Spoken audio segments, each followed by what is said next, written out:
আপনারা দেখেছেন গত 29 তারিখ বুধবারে সুইডেনে এক বেয়াদব নাস্তিক কুলাঙ্গার ইহুদির বাচ্চা আমাদের পবিত্র আল কোরআনে আগুন দিয়েছিল। নাউজুবিল্লাহ পড়েন। কি দিয়েছিল? আগুন ধরিয়েছিল। লাইভ চলাকালীন, লাইভ চলছে, আর বেয়াদবের বাচ্চা কুলাঙ্গার আমাদের মহাগ্রন্থ আল কোরআন, আল্লাহর কালামুল্লাহ শরীফ এভাবে ধরে ওই বেয়াদবটি কালামুল্লাহ শরীফের উপরে মেজবাতি দিয়ে আগুন জ্বালিয়ে দিল, কেরাসিন দিয়ে। নাউজুবিল্লাহ পড়েন। আমরা পৃথিবীতে কেউ বলতে পারবে না যে আমরা কোন ধর্মকে নিয়ে কটূক্তি করি। কথা বলেন ঠিক কিনা?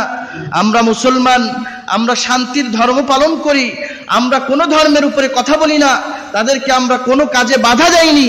কিন্তু ইহুদির বাচ্চারা, নাস্তিক মুরতাদ হিন্দুর বাচ্চারা আমাদের ধর্ম নিয়ে কটূক্তি করে। কথা বলেন ঠিক কিনা? দুঃখ লাগে। কিন্তু আল্লাহর মায়ের আছে না নাই? আল্লাহর বিচার আছে না নাই? এই কুলাঙ্গারকে কতভাবে হত্যা করার চেষ্টা করেছে মুজাহিদরা তো আর বসে নেই। আপনার আমার মতন তো খায় আর ঘুমায় না। মুজাহিদদের কাজ আছে আল্লাহর দ্বীন বাস্তবায়ন করার জন্য। তালেবান সহ মুজাহিদরা দ্বীনের জন্য ছড়িয়ে পড়েছে। কোন নাস্তিক আল্লাহর বিরুদ্ধে কথা বলে, কে কোরআনের বিরুদ্ধে কথা বলে, কে নবী মুহাম্মাদের উপরে অবস্থান নেয়, তাদেরকে সরিয়ে দেওয়ার জন্য তারা আফরান চেষ্টা করে যাচ্ছে। কথা বলেন ঠিক কিনা? আপনার পাশের মানুষ যদি গালি দেয়, আল্লাহর বিরুদ্ধে কথা বলে, আপনি এর প্রতিবাদ করেন না। কোরআনের বিরুদ্ধে বললে আপনি প্রতিবাদ করেন না। কিন্তু মুজাহিদদের ইমান তো এমন না। তাদের ইমানের উপরে আমাদের ইমান কি পারবে বলেন? কখনোই পারবে না। এই কুলাঙ্গারকে কে জানি, সঠিক তদন্ত এখনো হয়নি, তবে তার ঘাড়ে গুলি করে তাকে হত্যা করা হয়েছে। আলহামদুলিল্লাহ পড়েন। তাকে হত্যা করা হয়েছে। কোরআনের সাথে বিয়াদবি, আল্লাহর সাথে বিয়াদবি, নবী মুহাম্মাদের সাথে বিয়াদবি, আল্লাহ এটা কখনোই সহ্য করে না। কথা বলেন ঠিক কিনা? ইতিপূর্বে আল্লাহ কত নাস্তিকদেরকে ধ্বংস করে দিয়েছে। ইতিপূর্বে কত নাস্তিককে আল্লাহ তাআলা নাস্তানাবুদ করে ছেড়েছে। অত দূরে যাব না, কত সহজ 100-200 বছর আগের কথা বলছি। ব্রাজিলিয়ান এক রেফার টেন্ডেসিয়ন বলেছিল, ঠিক 1 বছর পর মানুষ আল্লাহর ইবাদত করা ভুলে যাবে। নাউজুবিল্লাহ কন। তারা আমি রেফারের পূজা করবে, আমি রেফারের তারা অনুসরণ করবে। নাউজুবিল্লাহ পড়েন। এর পরিণতি কি হয়েছিল? ঠিক 1 বছর পরই তার ঘাড়ে কেউ গুলি করে তাকে হত্যা করে। আলহামদুলিল্লাহ। টাইটানিকের নির্মাতা বলেছিল, এ জাহাজটি কখনো কেউ ডুবাইতে পারবে না। শোনেন নিয়ে কথা। টাইটানিক জাহাজ তৎকালীন যুগের সবচাইতে বিলাসবহুল জাহাজ। কি নেই তার মধ্যে? সব কিছু আছে। 5 স্টার হোটেল থেকে শুরু করে খেলার মাঠ, বড় বড় স্টেডিয়াম। তৎকালীন যুগের সবচাইতে বিলাসবহুল জাহাজ ছিল টাইটানিক। মিলিয়ন বিলিয়ন ডলার, কোটি টাকা খরচ করে টাইটানিক নির্মাণ করা হয়েছে। এই টাইটানিকের নির্মাতা বলেছিল, আল্লাহ চাইলেও এই জাহাজটি কখনো ডুবাইতে পারবে না। নাউজুবিল্লাহ বলেন। আল্লাহ পারে কি পারে না? কিন্তু আল্লাহ তো মানুষদেরকে ছাড় দিয়ে রেখেছে। আল্লাহ ধরে, তবে শীঘ্রই ধরে না, আস্তে আস্তে ধরে আল্লাহ। ইন্না বাতশা রাব্বিকা লাশাদীদ। রবের ধরা যে বড় শক্ত। যখন ধরে শক্তভাবেই ধরে, আর ছাড়লে আল্লাহ ছেড়ে দেয়। ফিরে আয় তুই, যদি তওবা করে নিস, তোর জীবনের গুনাহ আমি আল্লাহ সব ক্ষমা করে দেব। সুবহানাল্লাহ। টাইটানিকের নির্মাতা বলেছিল, আল্লাহ চাইলেও এ জাহাজটি ডুবাইতে পারবে না। তার পরিণতি কি হয়েছিল? টাইটানিক আটলান্টিক মহাসাগরে যখন প্রথমবারের মতন চলা শুরু করলো, 1500 জনের যাত্রীর বেশি যাত্রী নিয়ে, রাতের অন্ধকার, কালো অন্ধকারের মধ্যে যখন সাগরের মধ্যে তারা হারিয়ে গেল, সামনেই দেখে ছোট্ট একটা বরফখণ্ড। এই বরফখণ্ডে সামান্য টাইটানিকের আগা কিংবা গা লাগার ঘষার কারণে সেখান থেকে ফুটো হয়ে পানি ঢোকা শুরু হয়ে যায়। আলহামদুলিল্লাহ কন। ওখানে টাইটানিক 2 টুকরা হয়ে মহাসমুদ্রের মধ্যে তলিয়ে যায়। টাইটানিক ডুবে গেছে 1911 সালে। কত সালে? তার খোঁজ 2010 সালে টাইটানিকের খোঁজ মিলেছে, কিন্তু কোনো কোম্পানি টাইটানিককে তোলার ক্ষমতা আজও পর্যন্ত দেখাইতে পারেনি। অনেক চেষ্টা করেছে টাইটানিক, তারা 100 বছর পর্যন্ত টাইটানিকের কোনো খোঁজ পায়নি।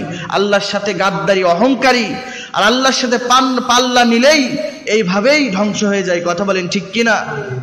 এখনো পর্যন্ত তাকে তুলতে পারেনি, আর তাকে তুলবেও না কোনো কোম্পানি। কেন তুলবে? কারণ যে টাকা খরচ হবে ওই টাকা দিয়ে টাইটানিক আরো 10টা বানানো যাবে, এত খরচ হবে। যারা ওই ধ্বংসাবশ দেখতে গেছে তারা পর্যন্ত আর ফিরে আসেনি। গতবার শোনেননি, গত বছর টাইটানিকের ধ্বংসাবশ দেখতে যে 4 জন উধাও, পাওয়া যায়নি। কারণ আল্লাহ যেখানে ধ্বংস করে দিয়েছে, যেই জায়গাটা অভিশপ্ত, যেই জায়গাটা, ওই জায়গাটা দেখতে গেলেও আল্লাহ তাআলা তাদেরকেও ধ্বংস করে দিয়েছে। কারণ আল্লাহর সাথে বাটপাড়ি, আল্লাহর সাথে পাল্লা কখনো দিয়ে কেউ টিকতে পারেনি। কথা বলেন ঠিক কিনা? তারপরে ব্রাজিলিয়ান এক নেতা, সে বলেছিল নির্বাচনে যদি আমি জিততে পারি তাহলে আল্লাহ আমাকে প্রেসিডেন্ট হতে, প্রধানমন্ত্রী হতে বাধা দিতে পারবে না। তার পরিণতি কি হয়েছিল জানেন? এগুলো সব বইতে পড়া, ইংলিশ বইতে আছে, দেখবেন যারা পড়ালেখা করে তারা এই ঘটনাগুলো পেয়েছে। তার পরিণতি কি হয়েছিল? প্রেসিডেন্ট হওয়ার আগেই সে মহারোগে আক্রান্ত হয়ে মৃত্যুবরণ করে। তারপরে ব্রাজিলিয়ান এক গায়ক, সিঙ্গার, গান গায়, কোটি টাকা, তার লক্ষ টাকা হাদিয়া, স্টেজে উঠে গান গায় আর বিড়ির ধোঁয়া মুখ দিয়ে ছেড়ে বলেছিল এই ধোঁয়াটা আল্লাহর জন্য। কার জন্য? নাউজুবিল্লাহ পড়েন, আল্লাহর জন্য। তার পরিণতি কি হয়েছিল? মাত্র 31 বছর বয়সে এইডস জনিত রোগ হয়ে মৃত্যুবরণ করে। আলহামদুলিল্লাহ। স্টিফেন হকিং তার নাম। সে বলেছিল ঈশ্বরের কোনো, আল্লাহর কোনো অস্তিত্ব নেই। তার পরিণতি কি হয়েছিল? 31 বছর কি 32 বছর বয়সে নিউরোলজিক্যাল রোগে আক্রান্ত হয়ে ভয়ঙ্কর অবস্থায় লোকটি মারা যায়।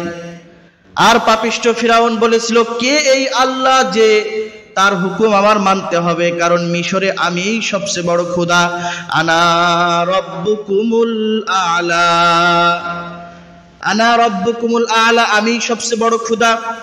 ফিরাউন যখন এই কথা বলল, ফিরাউন যখন এমন কথা বলল, আল্লাহ দাবি করে নিল, আল্লাহ তাআলা তো রাগান্বিত হয়ে গেল। আল্লাহ তাকে অনেক সময় দিয়েছে, কিন্তু সে সময় পাওয়ার পরেও সময়টা কাজে লাগায়নি, ফিরে আসেনি। তার বিবি আসিয়া এত ধার্মিক মহিলা ছিল, তাকে কতভাবে বোঝায়ছে, না তুমি আল্লাহ হতে পারো না, আমি তোমাকে আল্লাহ মানি না, কারণ আমার প্রভু, আমার রব যে আমাকে সৃষ্টি করেছে, তুমি খোদা না।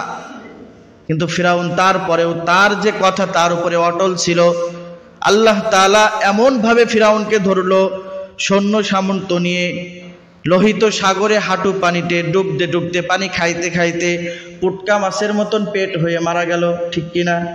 আল্লাহর ধরা এমন শক্ত, আল্লাহ যাকে ধরে এইভাবেই ধরে। কথা বলেন ঠিক কিনা? এজন্য আল্লাহর সাথে পাল্লা দিলে পৃথিবীতে কেউ কখনো টিকে থাকতে পারেনি আল্লাহর সাথে পাল্লা দিয়ে। আমরা যদি আল্লাহর সাথে পাল্লা দিই, আমরাও কখনো আল্লাহর সাথে পাল্লা দিয়ে টিকতে পারবো না। তার প্রমাণ প্রধানমন্ত্রী বলেছিল কি, আওয়ামী লীগদের কি চিন্তা ছিল, 41 বছর পর্যন্ত আমরা থাকব। 41 তো দূরের কথা, 31 বছর পর্যন্ত থাকা দূরের কথা। যে বছর তারা এই প্রতিজ্ঞাপন গ্রহণ করলো আর বলল, মনে মনে ভাবলো, সে বছরেই তাদের পতন হলো। কথা বলেন ঠিক কিনা? মানুষ যা পরিকল্পনা করে, আল্লাহ বলে তোমাদের পরিকল্পনা তোমরা শুধু ভাবো, আমাকারু আমাকার আল্লাহ আল্লাহু খায়রুল মাকিরিন। পরিকল্পনা করো তোমরা, তোমরা ষড়যন্ত্র করো, তোমরা ষড়যন্ত্র করো, ষড়যন্ত্রের জাল বিছাও, আর ওই জালের মধ্যে তোমাদেরকে আমি ফেলে দিই। কথা বলেন ঠিক কিনা? এজন্য আল্লাহর সাথে পাল্লা চলে না। আল্লাহর সাথে পাল্লা দিয়ে কেউ কখনো টিকতে পারেনি। আল্লাহ আমাদের আল্লাহর মহব্বত অন্তরে নিয়ে চলার তৌফিক দান করেন। সকলে পড়ুন আমিন।